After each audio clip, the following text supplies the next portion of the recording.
Robert Zinni here from 5enses magazine. I am sitting in the Parlor Fine Art Gallery with owner and world-renowned artist Michelle Larsen. And today we're going to be previewing the opening of the Parlor Fine Art Gallery here in Prescott, Arizona.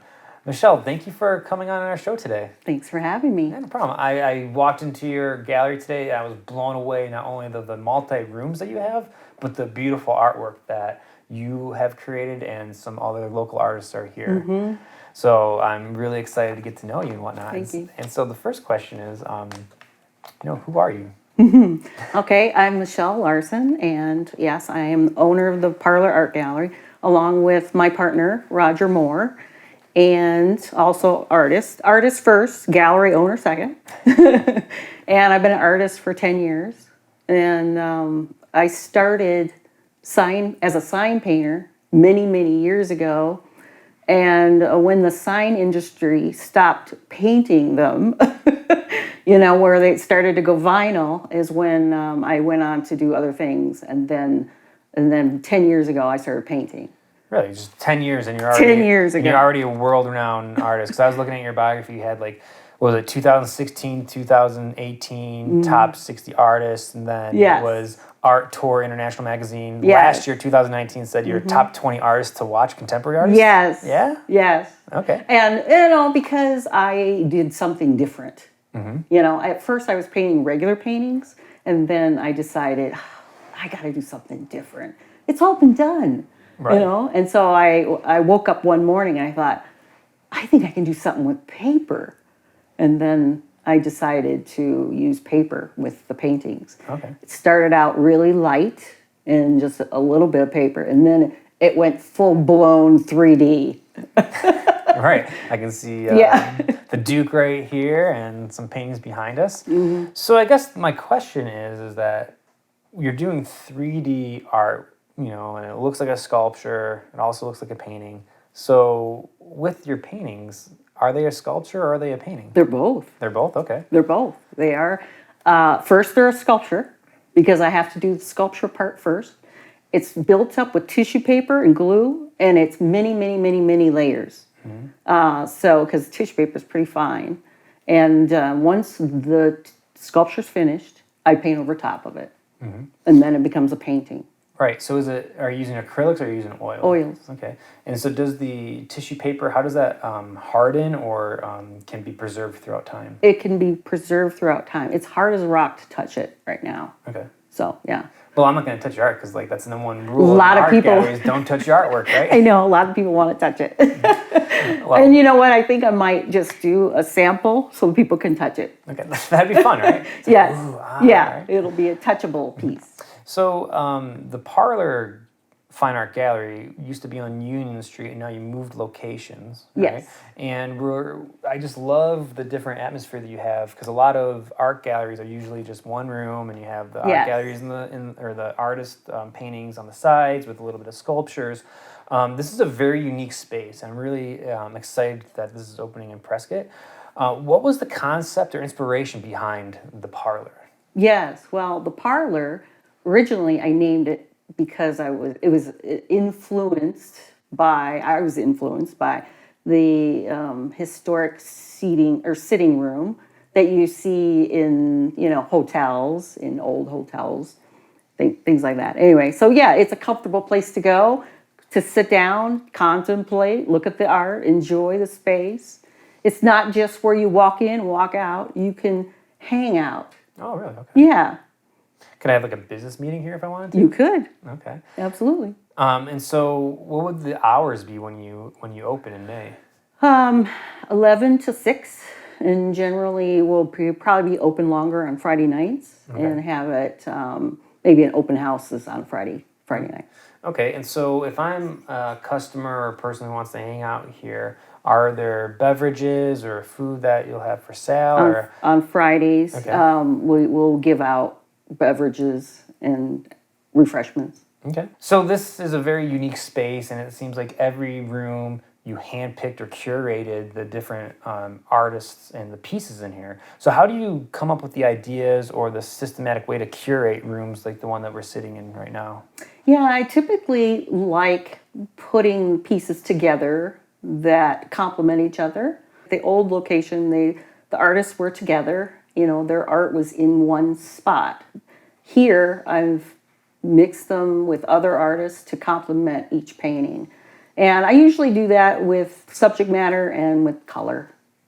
Okay, yeah, I mean, this all meshes really well together, especially with the style too here. So let's flip the page. So you are the owner of here. You've had publicity around the world. You were shown in Vegas and New York. My question for you is, when was the first? Because you said you've been painting for about 10 years, right? Mm-hmm. When did you first discover that you were an artist, or you were going on the path of the artist? Well, I had a gift basket business. I sold it, and I retired. And then I went to a class, where all the retired people go. And then I started painting. I didn't know because I was a sign painter. But as soon as I painted a painting, I was like, hey, I think I can paint. Yes. And then I just started to pursue it, and I just started painting. Nice. Like a mad woman. Right. So where does your inspiration come from with a lot of your pieces, or the way that you do art? Mm-hmm. Well, usually mountain living. I like to paint mountain living, like the portraits, cowboys, flowers. I paint portraits mainly because it's expressive. And I love the way people react to them. They think they're very realistic. They love the eyes.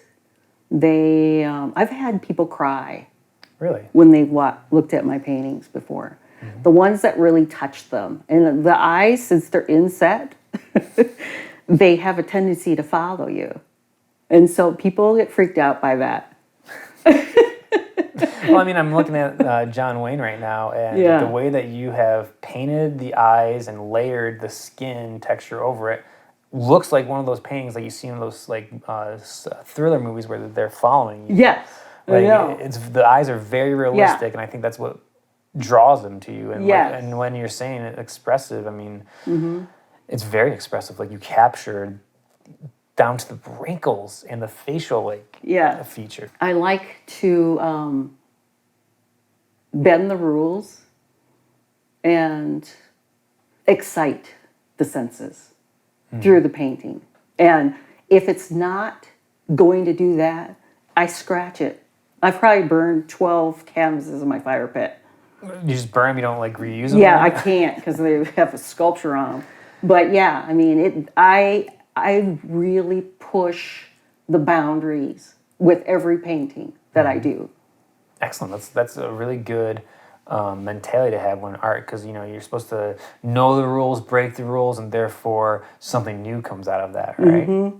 And just to comment on it, just looking at your pieces in general, they're actually lifelike, and they, like you said, when they were following you, I just see a lot of movement. Like, it's a still picture, but there's a lot of movement in it. Yeah. I agree. There is a lot of movement, and I like that. I mean, I think the painting, have you ever been to a gallery or a museum where you walk and you go, oh, that's nice, that's nice, that's nice, and you walk down and, oh, that's nice. But I want people to stop and go, wow, and they do. They stop and they go, wow, that's amazing. And there's so much to look at since it's three-dimensional that they stop and look at it for a long time. Mm-hmm. And that's what you want as an artist, to have the people look and gravitate toward those paintings. Right. Yeah. And I mean, I'm sorry, but the Duke and I are just having a staring contest. Oh, really? That's how realistic it looks. So you've been making art for 10 years, and you have a very unique style, Michelle. What does the word artist mean to you? Well, for me, personally, I can tell a story through the art. And I can move people with the art. And so, in a way, I'm in show business. And I can, people can view the art and feel something, and that's what an artist is to me. When I do the sculpture part of the painting, it takes on its own form. It takes on a form that I had not planned on, which I love because I never know how the painting's going to turn out. It just happens. And then when it's done, I go, I was not expecting that, but that's great. That's a great surprise at the end of the process. Yes, right? yes. How long does it take you to make a painting like this? A week for really small ones, up to 3 months for the larger ones. Okay. You're about to open in May, hopefully, right? Hopefully, yes. What would you like our viewers out there in the Quad City area just to know about your intentions about the parlor? My intention for the gallery is to have a space where people just love to visit, bring their friends, hang out, enjoy the events that I'll have, probably have some live music. My ultimate goal in years to come will be actually have a space called The Parlor, and it would be a place to drink a glass of wine and have a theater space. So there would be poetry night, songwriters night, skit night. Like if you produce something, you create something, then I will give you a voice. Wow. Okay. And that's what the ultimate goal is. But this is kind of the starting point where people can hang out and enjoy the paintings, enjoy the art, and look around and just relax and feel, comfortable here. Well, I feel really comfortable in this chair. Oh, good. Like, Yeah. It's a really, for people watching, this is a really just great environment. I feel very calm. I don't know if it's the blue walls, the gray walls, or just the room right here, but I feel very calm that I can actually hang out here for a while. Yeah, exactly. So before we go, Michelle, how can people find more information out about the Parlor Gallery? Yeah, we have a website. It's parlorartgallery.com. And you can find out anything that you want. It's about page, about the artists, because we have several really wonderful artists, more than several, quite a few. And, all the events will be listed on there too. Okay, excellent. And when we get Fourth Friday back in Prescott, will you be on the map for them? Absolutely. I'm Excellent. on the map. I'm on the brochure. We have brochures to pass out. We'll always be open for Fourth Friday. Sweet. Well, whenever that happens, I will. Yeah, I think it'll be everybody fun. It'll be a very great gathering place. I think that's so. how I see it. Okay, excellent. Well, this is Robert Zinni from 5enses Magazine here at the Parlor Fine Art Gallery in Prescott, Arizona with owner and artist Michelle Larsen. For more information about the Parlor Gallery, you'll check out our description below with all the links. And for more information about the Quad City area, check out 5enses, mag.com. Like us on Facebook, Twitter, and Instagram. Until next time, this is Robert Zinni signing off.